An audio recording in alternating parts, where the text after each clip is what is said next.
ಎಲ್ರಿಗೂ ನಮಸ್ಕಾರ. ಹಾಗೆಯೇ ಎಲ್ಲ ಮಾಧ್ಯಮ ಮಿತ್ರರಿಗೂ ಇವತ್ತು ಕಾರ್ಯಕ್ರಮಕ್ಕೆ ಬಂದಿದ್ದಕ್ಕೆ ತುಂಬ ಹೃದಯ ಧನ್ಯವಾದಗಳು. ನನ್ನ ಮೊದಲನೇ ಚಿತ್ರದಿಂದ ಇಲ್ಲಿಯ ಚಿತ್ರಗಂಟನು ನಿಮ್ಮ ಪ್ರೀತಿ ಪ್ರೋತ್ಸಾಹ ಬೆಂಬಲ ತೋರಿಸ್ತಾ ಬರ್ತಾ ಇದ್ದೀರಾ. ಇದೇ ರೀತಿ ಇರಲಿ ಅಂತ ಕೇಳ್ಕೊತೀನಿ. ಹಾಗೆಯೇ ಇವತ್ತು ವಾಮನ 4ನೇ ಚಿತ್ರ ಬಿಡುಗಡೆ ಆಗಿದೆ. ಮೊದಲನೇದಾಗಿ ನನ್ನೊಂದು ಇಬ್ಬರಿಗೆ ಮಾತ್ರ ತುಂಬ ಥ್ಯಾಂಕ್ಸ್ ಹೇಳಬೇಕು. ಫಸ್ಟ್ಲಿ ನನ್ನ ಪ್ರೀತಿಯ ಚಾಲೆಂಜಿಂಗ್ ಸ್ಟಾರ್ ದರ್ಶನ್ ಅಣ್ಣ, ಥ್ಯಾಂಕ್ ಯು ಸೋ ಮಚ್ ಅಣ್ಣ. ಹಾಗೆಯೇ ನಮ್ಮ ವಿಜಯಲಕ್ಷ್ಮಿ ಅಕ್ಕ ಪಾಪ ಕೇಳಿದ ತಕ್ಷಣ ಇಲ್ಲ ಬನ್ನಿ ನೀವು ಯಾವಾಗ ಹೇಳ್ತೀರೋ ನಾನು ರೆಡಿ ಇರ್ತೀನಿ ಅಂತ ಹೇಳಿದ ಕೂಡಲೇ ಮಾಡಿಕೊಟ್ರು. ಅಕ್ಕ ವಿಜಯಕ್ಕ, ಥ್ಯಾಂಕ್ ಯು ಸೋ ಮಚ್. ನಿಮ್ಮ ಪ್ರೀತಿ ಬೆಂಬಲ ಹೀಗೆ ನಮ್ಮ ಮೇಲೆ ಇರಲಿ ಅಂತ ಕೇಳ್ಕೊತೀನಿ. ಹಾಗೆಯೇ ವಾಮನ ನನ್ನ 3 ಚಿತ್ರಗಳಲ್ಲೂ ನಾನು ವಿಭಿನ್ನ ಪಾತ್ರಗಳು ಮಾಡ್ತಾ ಬರ್ತಾಯಿದ್ದೀನಿ. ಇದು ನನ್ನ 4ನೇ ಚಿತ್ರ ವಾಮನ.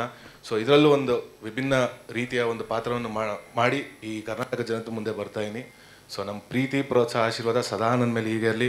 ಹಾಗೆಯೇ ಇವತ್ತು ಸಾಂಗ್ ಬಿಡುಗಡೆ ಆಗಿದೆ. ಈ ಸಾಂಗ್ ಬರೆದಂಥ ನಮ್ಮ ಪ್ರಮೋದ್ ಮರವಂತೆ ಆಗಿರ್ಬೋದು, ಹಾಗೆಯೇ ವೆಂಕಟೇಶ್ DC ಸರ್ಗಾಗಿರ್ಬೋದು, ಹಾಗೆ ಮ್ಯೂಸಿಕ್ ಮಾಡಿದಂಥ Ajaneesh Loknath sir, thank you so much. ನಿಮ್ಮ ಪ್ರೀತಿ ಪ್ರೋತ್ಸಾಹ ಆಶೀರ್ವಾದ ಸದಾ ನಮ್ಮ ಚಿತ್ರತಂಡದ ಮೇಲೆ ಇರಲಿ ಅಂತ ಕೇಳ್ಕೊಂತೀನಿ. Thank you.